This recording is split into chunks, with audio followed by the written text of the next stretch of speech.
Welcome, everyone, to this program called Wisdom and Guidance from Beyond the Veil, using insights from near-death experiences, sound healing, and mediumship to accelerate the development of your soul. I'm Steve Farrell, a co-founder of Humanity's Team, and I'm here with Eben Alexander, Karen Newell, and Suzanne Giesemann. And welcome, Eben, Karen, and Suzanne. Well, it's great to be here, Steve. Thanks for having us on. Yes, thank you so much. I'm excited. This is quite a group you've gathered. Thank you. All right, very excited to be here. So Humanity's Team has also been working with Eben, Karen, and Suzanne on an 8-week acclaimed masterclass for those who want to go deeper with us. We'll tell you more about it a little later, so be sure to stay with us till the end. But for now, let's focus on all the exciting things we're going to be diving into with Eben, Karen, and Suzanne. I'm going to introduce my special guests now. Eben Alexander III, MD, a renowned academic neurosurgeon, spent 55 years honing his scientific worldview until a rare illness left him in a coma. 7 days later, he awoke from a transcendental near-death experience with new insights that he reports in his #1 New York Times bestseller, Proof of Heaven, a neurosurgeon's journey into the afterlife. In September 2018, the severity of Dr. Alexander's medical case and the shocking nature of his complete recovery were validated in the peer-reviewed Journal of Nervous and Mental Disease by physicians uninvolved in his 2008 care.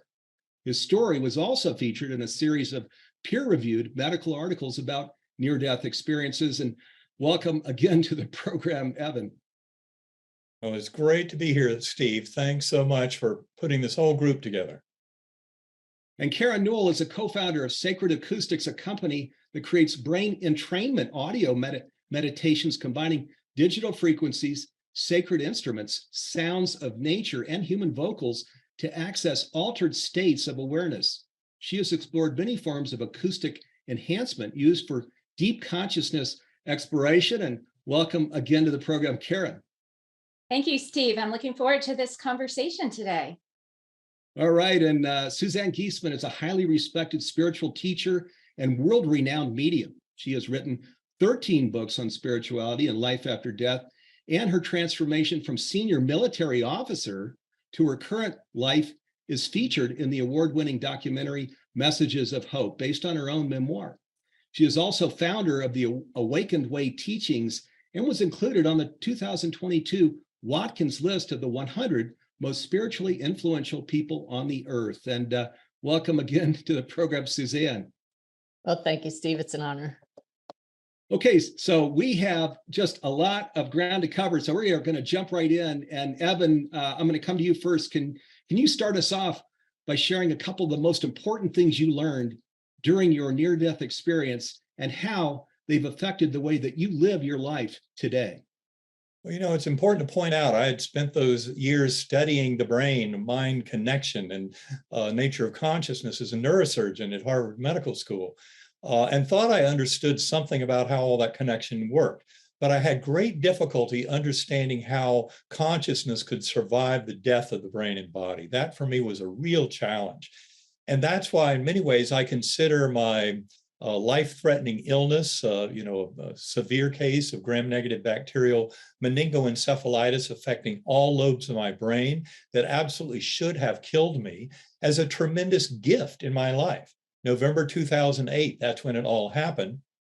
And when I came back to this world, my brain was wrecked, but I had a recovery that was unprecedented. And that's really one of the key points of that medical case report.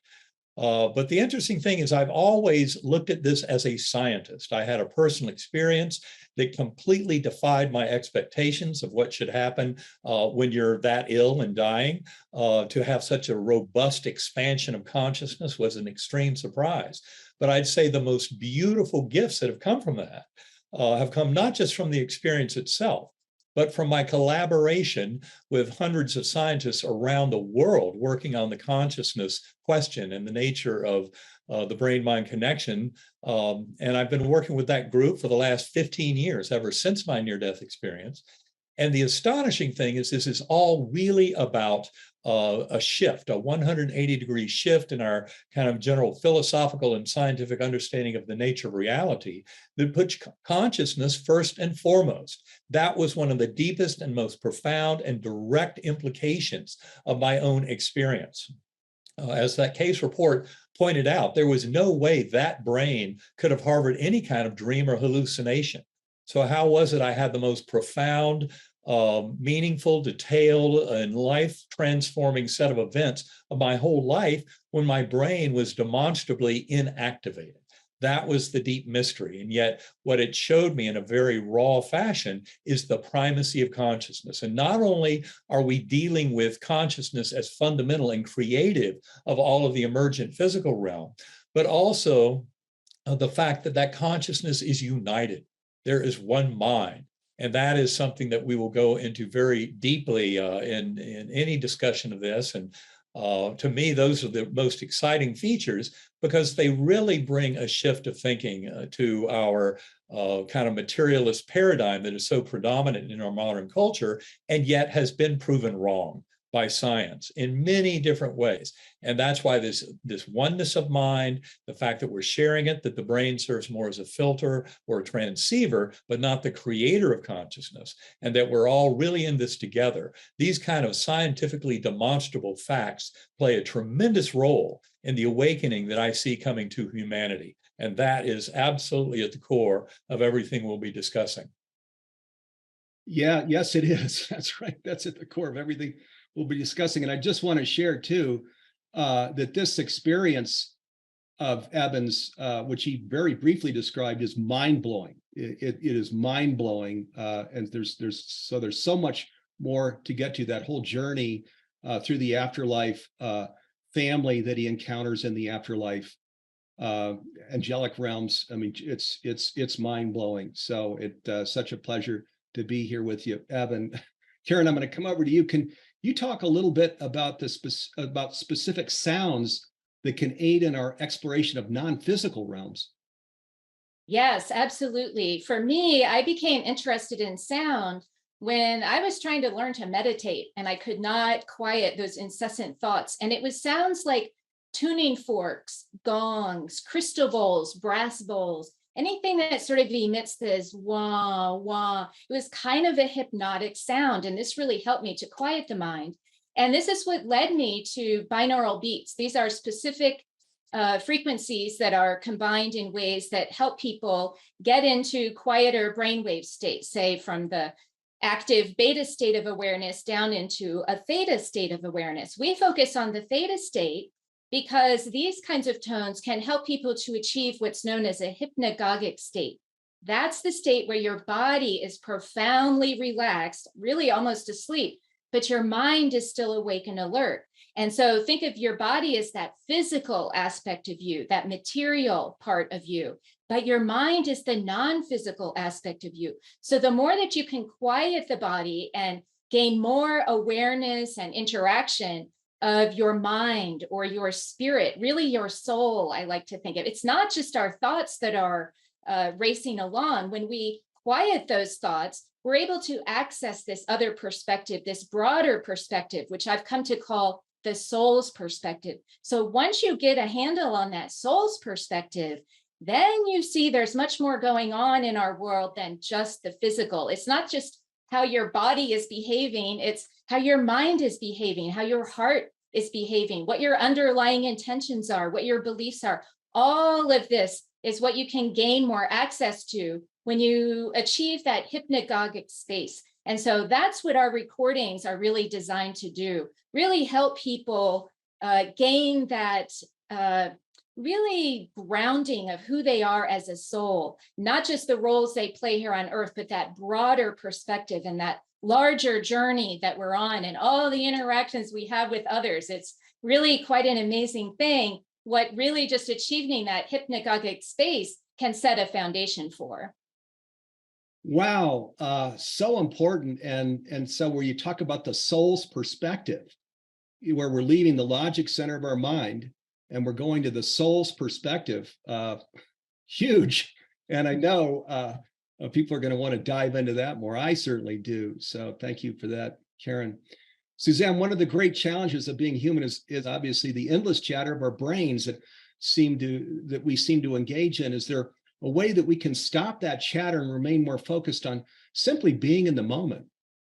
Well, the thing is, Steve, we really can't control the mind. We can manage it somewhat, and tools such as these binaural beats and just plain sitting quietly with the intention of observing the thoughts is the key. This is what helped me when I started on this journey. I didn't know there was a greater reality, but my intention was to connect with the soul, with the spirit of my stepdaughter, Susan, who had passed. So I began sitting quietly with one sole focus, pun intended, to connect with Susan. I didn't know what I was doing years ago. I thought it might be meditation, but I hadn't studied it. And all I did was sit and say, Susan, I want to sense you. Susan, let me hear you. And then I would listen. Little did I know that that single-minded focus was training me to focus and hear beyond the physical world. Eventually, I did connect with Susan, but what I was doing was turning my intuition back up. It's always here within all of us. I was connecting with the soul. So the chatter is always there, but when we shut it out by focusing inward on one thing, be it the breath, be it tones and music, be it simply listening and noticing what's here, we discover another whole reality that is always here. It's interesting that just as I was listening to Eben talk, I was realizing I was still feeling really human from some stuff going on in my own life here this morning. And I realized I need to shift to soul awareness. Just as I thought that, Eben talked about the shift we're all going through. And it was kind of funny because it happened at the exact same moment as I said shift. And he said, we're going through this shift. And it's that simple, realizing that we can shift our focus and shift our reality in doing so. Yeah, boy. And again, you've got a little bit of time to respond here, Suzanne. And some of us know your story with your daughter who passed, and this improbable number of years that you spent really, I'll call it perfecting this ability to connect with the afterlife, first with your daughter and now with the larger afterlife. And it's boy, has it brought a lot to humanity. So I'm sorry you lost your daughter, but wow, what a gift you're bringing now and teaching people all over the world to be mediums themselves. Eben, can you talk about some of the common adventures and messages of those who have had NDEs that they share and the implications of those commonalities? Yes, I think it's important to point out that near-death experiences have been with us for thousands of years. In fact, a very reliable early report came from Plato 2,400 years ago about a soldier killed in battle who woke up on the funeral pyre and basically had the same message that a soldier today having an NDE would report. He said, basically, when you die, your life flashes before your eyes, and what you find is the only important thing is how much love you were able to bring to this world. And that from the writings of Plato 2,400 years ago after a major battle.